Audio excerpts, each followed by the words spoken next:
Assalamualaikum warahmatullahi wabarakatuh. Kita pertama ke Mas Adel terlebih dahulu. Apa yang sebenarnya terjadi? Karena faktanya juga beberapa oknum dari HMI juga kemudian ditangkap dan dijadikan tersangka. Apa yang sebenarnya terjadi?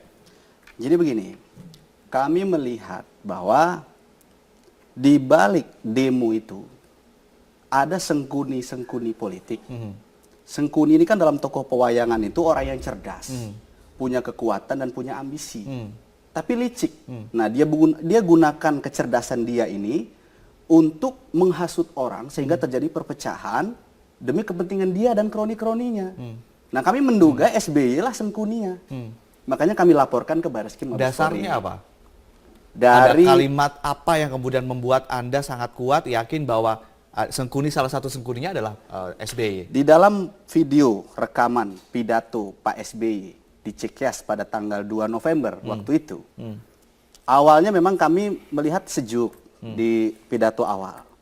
Namun setelah kami dengar pada menit 22.15 misalnya, itu beliau menyatakan bahwa sampai lebaran kuda katanya, akan ada demo terus kalau Pak Ahok nggak diproses secara hukum. Dan terbukti besok tanggal 25 mau ada demo lagi. Ada nggak jaminan bahwa demo itu tidak akan rusuh? Ada nggak jaminannya? Yang namanya lebaran kuda itu kan tidak mungkin terjadi. Jadi sampai kapanpun kalau Pak Ahok nggak diproses akan ada demo terus. Ini menurut SBY. Baik. Di samping itu, beliau juga menyatakan bahwa jika kalau ingin negara kita ini tidak terbakar oleh amarah para penuntut keadilan, maka Pak Ahok mesti diproses hukum. Baik, kita ke Pak Didi Irawadi. Pak Didi, kami ingin mendapatkan konfirmasi apakah kemudian aduan Anda melaporkan balik pihak dari Mas Adel ini batal, gagal, atau ditolak, Pak? Mungkin bisa dikonfirmasi. Begini, saya jelaskan dulu. Pertama, tadi saya sudah mendengar beberapa hal yang baru. Itu note ya, kita catat ya itu ya. Jadi tambahan fitnah baru yang kami cermati dan kami rekam ya. Nah, begini, ini kan jelas kemarin ya, sampai kemarin malam kami meminta konfirmasi dan mendapat masukan, dan juga Pak Yusuf Kalla sudah bicara di berbagai media. PBHMI juga sudah mengatakan ini organisasi yang tidak resmi yang hanya mengaku-ngaku. Nah, ini kami nggak akan masuk ke masalah tadi dulu.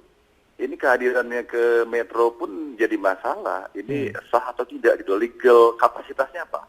Legal standingnya apa? Kompetensinya apa? Jadi kami berpikir apakah harus kami tanggapi saudara siapa Adel. Kapasitasnya tidak jelas.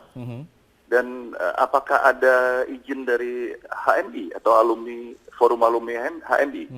Ini saya kira rasanya saya nggak mau tanggapi terlalu banyak kalau sebelum saudara Adel tadi ini bisa menunjukkan kapasitasnya, kompetensinya, dan sebagainya yang menunjukkan kompetensinya bisa bicara di Metro TV ini. Baik.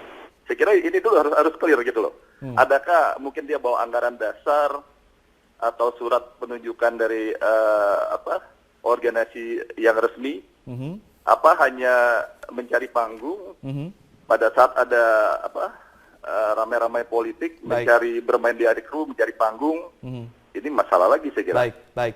Pak Didi, Anda menyatakan baru saja tadi ini adalah sebuah fitnah baru lagi. Lalu kemudian juga dari pihak Demokrat sudah pernah akan melaporkan balik Adel dan teman-teman begitu. Ini kemudian bisa konfirmasi apakah ini gagal, batal, atau ditolak dari pihak Barreskrim?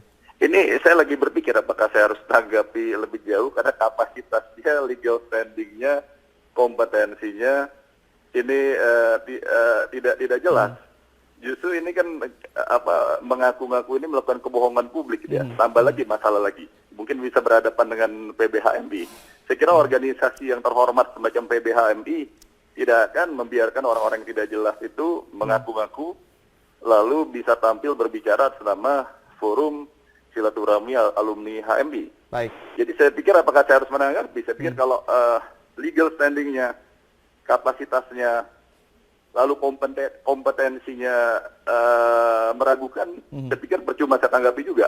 Baik. Kita akan menanggapi persoalan hukum ketika saudara Adel ini mungkin di depan Metro TV bisa menunjukkan bahwa organisasi bagian dari struktur, ada di dalam anggaran dasar bisa ditunjukkan. Baik. Baru layak ditanggapi. Baik. Baik, Pak Didi, Mas Adel dan juga Pak Abbas, nanti kita akan sambung lagi. Kemudian nanti kita akan tanya konfirmasi dari Mas Adel sebetulnya siapa dia, lalu kemudian juga legal standingnya seperti apa. Nanti kita akan membahasnya usai jeda berikut. Pemirsa tetaplah bersama kami, Prime Time News akan segera kembali. Pembebasan bersyarat mantan Ketua KPK Antasari Azhar disambut positif wadah pegawai di Komisi Pemberantasan Korupsi. Terlepas dari pro kontra kasus yang menimpa Antasari, para pegawai KPK tetap menghormati Antasari Azhar. Sikap ini disampaikan Ketua Wadah Pegawai KPK Novel Baswedan Jumat malam kemarin. Novel mengatakan Antasari tetap memiliki tempat di hati para pegawai organik KPK. Antasari yang memperoleh pembebasan bersyarat Kamis 10 November lalu dijadwalkan bertemu dengan Wadah Pegawai KPK Jumat kemarin. Namun pertemuan ditunda karena jadwal yang tidak sesuai. Meski demikian, Wadah Pegawai KPK tetap berharap bisa bertemu dengan Antasari Azhar guna bertukar pikiran terkait isu-isu pemberantasan korupsi. Ditunda sementara, nanti pastinya ada penyesuaian lagi dengan jadwal dan pimpinan dan struktural barangkali ya. Nanti kita akan menyesuaikan lagi. Melalui porsi-porsinya beliau bisa melakukan langkah-langkah yang sesuai dengan irama.